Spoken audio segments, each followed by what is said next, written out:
So could you introduce yourself? Yeah, my name's Jeri Cormack. I'm RLK for Caithness, that's Retained Lighthouse Keeper. What does that job involve? It involves a few things. So I basically have a number of lighthouses assigned to me. I visit them once a month for routine inspection and cleaning. And if anything goes wrong, I'm also there to go and check that doors haven't blown in or anything like that. It's a pretty unusual job to do. Yeah. I think before I started, I didn't know anyone else living that was a lighthouse keeper. So it's fantastic. It's opened a whole new world up, I think. What attracted you to applying for the job? So I actually saw the job on Facebook, and according to the Lighthouse Board, it was one of their most interacted with posts ever. So there were a lot of folk that were attracted to the position. I've always been interested in historical buildings. I manage a historical building in my other job, so that was an element of it. I'm a student of history, and I've got a background history in the Northern Lighthouse Board. So it seemed like a natural fit. So when I saw the job, I applied and I got it, which is great. And one of the other lighthouses you're looking after was partly built by one of your family. It was, yeah. So I manage 3 lighthouses, and all in Caithness. There's Noss Head, Noss Head and Duncansby. We're at Noss Head just now, but Duncansby was built in 1924. And when it was built, my great-granddad, William, was one of the 2 local labourers that was taken on to build it.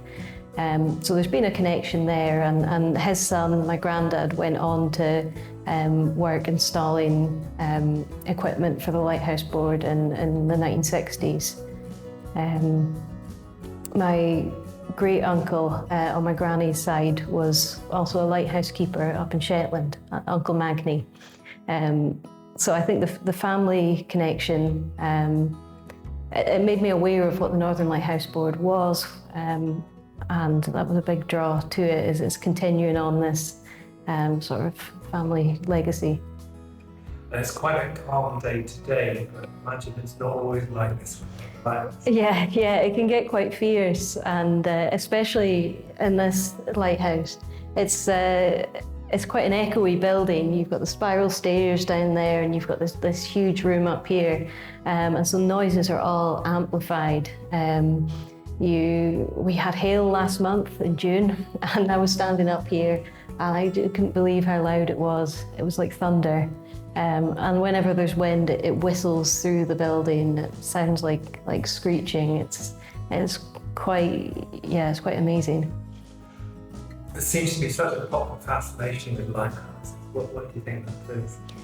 I think lighthouses are, by nature, they're designed to be seen from afar, and they're designed to they're positioned on the most dramatic, most stormy and areas, the places you usually want to avoid, and you certainly wouldn't want to be building a tall house there. And so to put a light here is inherently quite sublime, really. It's mental. So they can be seen from miles away, and they're something that bring people peace of mind. They save lives at sea, as well as just being a landmark to look at. And they're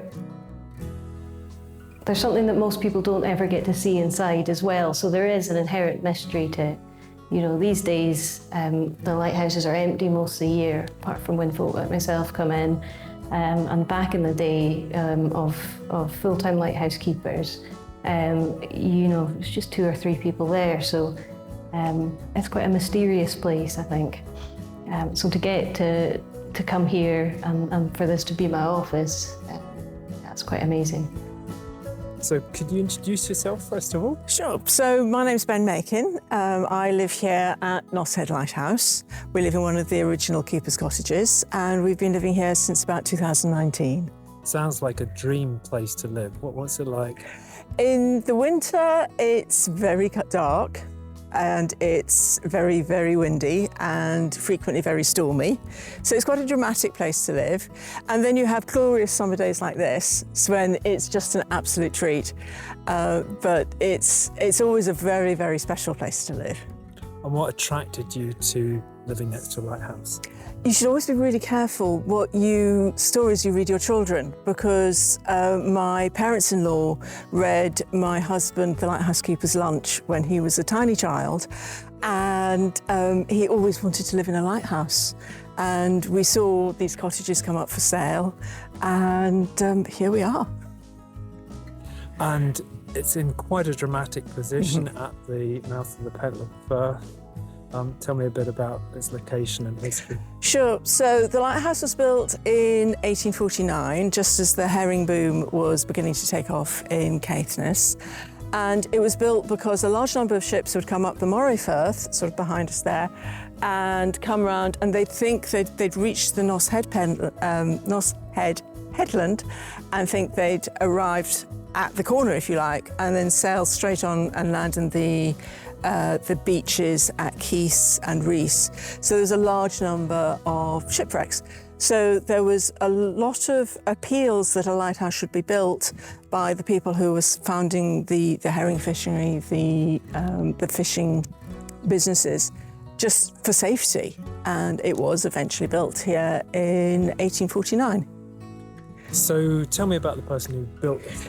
So this is a Stevenson lighthouse. It was designed by Alan Stevenson, who was second generation of the lighthouse family, of the family that built the lighthouses.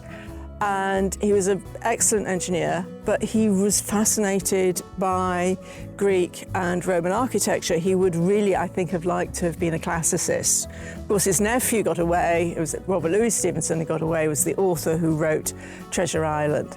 But Alan was the designer, the architect. And you can see here on the lighthouse itself, there's the Greek pediment above the door, and the curves on the chimneys. And I don't know if you saw when you went into the lighthouse the brass heads of the ladies, but that's a very Greek image. And the slightly strange buttresses are Egyptian-style architecture. So this is one of about 4 or 5 lighthouses in Scotland which have this design. And it's very valued as a piece of architecture in its own right. The other thing that's rather nice about Noss Head is that it was the first lighthouse to have the diamond-shaped windows, which is the classic lighthouse window. They're stronger than the normal square ones, and they would have disrupted the original light a lot less. So they've been retrofitted to all the other lighthouses, but Noss Head was actually the first lighthouse that had those.